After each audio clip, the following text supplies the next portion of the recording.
আপনার কাছ থেকে শুনছিলাম রামালা বিনতে আবু সুফিয়ান অর্থাৎ উম্মে হাবিবা রাদিয়াল্লাহু তাআলা আনহার জীবনী সম্পর্কে। আমরা সংক্ষেপে আপনার থেকে ওনার চারিত্রিক গুণাবলী এবং মৃত্যু সম্পর্কে যদি একটু বলতেন স্যার। জি, আপনাকে ধন্যবাদ। উম্মে হাবিবা রাদিয়াল্লাহু তাআলা আনহার চারিত্রিক বিষয় এবং তার মৃত্যু এবং তার জীবন থেকে যদি আমরা শিক্ষা এই বিষয়গুলো নিয়ে আলোচনা করি, তিনি ৪৪ হিজরিতে মৃত্যুবরণ করেন।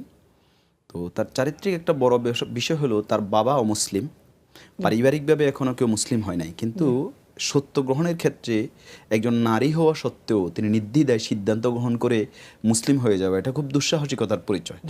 সাধারণত পরিবারের একজন নারী পরিবারের বিপক্ষে অবস্থান নিয়ে সত্য গ্রহণ করার মতো সাহসিকতা দেখাতে পারেন না। উম্মে হাবিবা রাদিয়াল্লাহু তাআলা আনহা কিন্তু এই সাহসিকতা দেখিয়েছেন। দ্বিতীয় হচ্ছে, শুধু তাই নয়, তিনি মক্কায় থাকতে পারেননি, তিনি ইথিওপিয়াতে হিজরত করে চলে গেছেন নিজের সব কিছু আত্মীয় স্বজন পিতামাতা সব ছেড়ে। এরপরে আল্লাহ তাআলা তাকে সম্মান দিয়েছেন যে তারপরে তার বিবাহ রাসূলুল্লাহ সাল্লাল্লাহু আলাইহি ওয়াসাল্লামের সাথে হয়েছে, এবং রাসূলুল্লাহ সাল্লাল্লাহু আলাইহি ওয়াসাল্লামের সাথে বিয়ে হওয়ার পরে এখান থেকে আমরা যে শিক্ষাটা পাই, তিনি আল্লাহ রাসূল সাল্লাল্লাহু আলাইহি ওয়াসাল্লামকে এত বেশি ভালোবাসতেন, শুধু হাজব্যান্ড হিসেবে নয়, সেখানে দ্বীনি দিক থেকে রাসূলুল্লাহ সাল্লাল্লাহু আলাইহি ওয়াসাল্লামকে সবচেয়ে বেশি ভালোবাসলে কোনো ব্যক্তি পরিপূর্ণ ঈমানদার হতে পারে না। তো ফলে তার পিতাকে রাসূলের বিছানায় তিনি বসতে দেননি। এখান থেকে বোঝা যায় তিনি রাসূলুল্লাহ সাল্লাল্লাহু আলাইহি ওয়াসাল্লামকে কতটুকু ভালোবাসতেন, কতটুকু শ্রদ্ধা করতেন। এরপর তার মৃত্যুর শেষ দিকে একটা ঘটনা বর্ণনা আছে, তবাকাতে ইবনে সাদে আসছে যে আবু বকর রাদিয়াল্লাহু তাআলা আনহুর ছেলে মুহাম্মদ বিন আবি বকর রাদিয়াল্লাহু তাআলা আনহু যখন মারা যায়, তখন তিনি মদিনায় থাকতেন।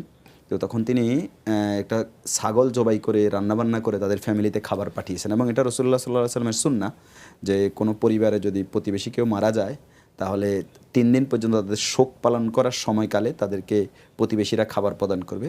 তো এই যে সহমর্মিতা, প্রতিবেশীর প্রতি দায়িত্ব, এই জায়গাটাতে তিনি ভূমিকা রেখেছেন। এজন্য রাসূলুল্লাহ সাল্লাল্লাহু আলাইহি ওয়াসাল্লামের এই স্ত্রী উম্মে হাবিবা রাদিয়াল্লাহু তাআলা আনহা থেকে যে এই শিক্ষাগুলো আমরা পাই, এটা হচ্ছে দিন গ্রহণের ক্ষেত্রে আপসহীন দুঃসাহসিক ভূমিকা রাখা, সাহসিকতার সাথে প্রয়োজনে হিজরত করে হলো দিনের উপর অটল থাকা, আল্লাহ রাসূল সাল্লাল্লাহু আলাইহি ওয়াসাল্লামকে পৃথিবীর সবচেয়ে সর্বোচ্চ মর্যাদা দিয়ে ভালোবাসার দৃষ্টান্ত উপস্থাপন করা, এবং প্রতিবেশিত্ব, সহমর্মিতা, অন্যদের সাথে সদাকা, এগুলোর ব্যাপারে খুব সিনসিয়ার থাকা।